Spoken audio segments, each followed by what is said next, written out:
సర్వం గారు నమస్తే అండి. నమస్తే. ఇదే అక్కడ రోజు అనుకుంటాండి మీకు. ఆ పెళ్ళి అప్పటికి చాలా కష్టపడ్డామండి బాబు. ఆ ట్రాన్స్ఫర్ అమౌంట్లు అవి వచ్చేసి ఉంటాయి కదండి మీకు. మనం అనుకున్న అమౌంట్ ఏదో నాకు ఇప్పించేస్తే. అన్నారు బ్రోకర్ చేయబట్టి ఎన్నాళ్ళు అయితే సుమారుగా 10 ఏళ్ళు అవుతుంది. పనే నాకు ఇవ్వడానికి పైసలు ఇస్తాడా? అయ్యి బాబు ముందే తీసుకోవాలా? ఏం నేర్చుకున్నావు ఈ 10 ఏళ్లలో? సార్ కనీసం నేను పెళ్లిలోకి వచ్చి పెట్టిన 70,000 తిరిగి నాకు ఇప్పించండి కదా. జేసీ తాను తీసుకున్నావు కదా, సరిపోలేదా? నాడు ఆయన దగ్గరికి వెళ్ళి సెటిల్ చేసుకున్నావు. వద్దులేండి, అర్థమైంది. బయట ఉన్న బేరం చూసుకుంటాను. ఇప్పటికే 6 నెలలు అయింది. ప్లీజ్ చేసి మీరు ఎలాగైనా పర్మిషన్ ఓకే చేయించాలి. చూడు, నీ పర్మిషన్స్ ఓకే చేయించాలంటే నేను చెప్పింది నీకు నచ్చినా నచ్చకపోయినా వినాల్సిందే. వేరే ఆప్షన్స్ లేవు. అయినా నువ్వు లైఫ్ లాంగ్ హ్యాపీగా ఉండే పని నేను చేస్తున్నప్పుడు నేను గంట హ్యాపీగా ఉండే పని నువ్వు చేయలేవా? మస్తు గెస్ట్ చేసినావన్నా.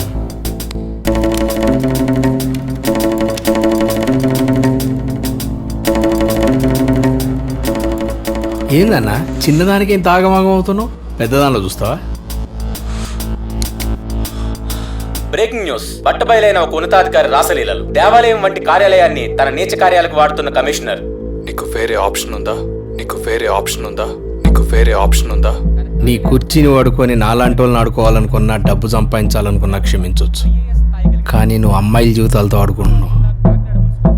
అది నాకు దీనికి నచ్చలే. అందుకే మేమిద్దరం నిన్ను ఫుల్ ఫేమస్ చేద్దామని డిసైడ్ అయ్యాం. సార్ ఈ దెబ్బతో ఈ ఊరికి ఎన్డీ విహారీ ఎంత ఫేమస్ అవుతాడు. చలో ఉంటా సార్, ట్రైన్ టైం అవుతుంది. బాయ్. Phone sir. ఆ కామకీచుకుడు వికృతి చేష్టము సరళ అనే ఒక మహిళ చాలా చాకచక్యంగా అదే మున్సిపల్ ఆఫీస్ లో పనిచేసే ఒక క్లర్క్ సహాయంతో మీడియా ముఖంగా బట్టబయలు చేసింది. నమస్తే అండి, నా పేరు. నాతో అసభ్యకరంగా ప్రవర్తించి నన్ను లొంగ తీసుకోవాలని ప్రయత్నించాడు. ఇలాంటి వాళ్ళని కఠినంగా శిక్షించాలని ప్రభుత్వాన్ని కోరుతున్నాను. అదే మున్సిపల్ ఆఫీస్ లో పనిచేస్తున్న ఒక క్లర్క్ సహాయంతో ఆ జేసీ నిజ స్వరూపాన్ని బయట పెట్టగలిగా. ఆయన చేసిన సహాయానికి మనస్ఫూర్తిగా ధన్యవాదాలు తెలుపుకుంటున్నాను. ఈ ఉదాంతం బయటపడడంతో ఇతని బారిన పడిన మరెందరో మహిళలు జేకర్ చట్టాపై కేసులు పెడుతున్నారు. జేకర్ చట్టా లాంటి ప్రభుత్వ అధికారులను కఠినంగా శిక్షించాలని మహిళా సంఘాలు డిమాండ్ చేస్తున్నాయి. Thank you. శెట్టి గారు మన పెళ్లి గురించి మీ నాన్నగారితో మాట్లాడారు. నాన్నగారు చెప్పారు, ఇంత కష్టపడి నర్సరీ ఓపెన్ చేశాం. దీన్ని నేను చాలా మిస్ అవుతాను. నువ్వేం ఫిగర్ చేయకు. కరీంనగర్లో దీనికన్నా పెద్ద నర్సరీ పెడదాం. ఆడ మస్తు నడుస్తుంది.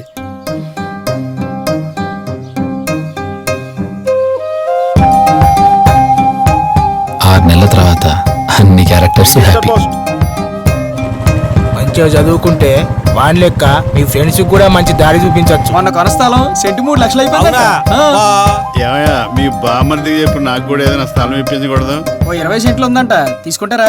రేపే అడ్వాన్స్ ఇచ్చేస్తాను. రేపు మంగళవారం కదండి. ఇప్పుడు అలాంటి ఏం లేవయ్యా. ఆఫీస్ కా? అవునండి, రండి డ్రాప్ చేద్దాం. బస్ వస్తుంది. రండి, నేను తీసుకెళ్తాను కదా. జాగ్రత్త కూర్చోండి. ఇంకో 10 పట్ట నీ పని అయిపోద్ది. వెళ్ళిపో. చూసారా, కొన్ని క్యారెక్టర్స్ ని మన డైరెక్టర్ కూడా మార్చలేడు.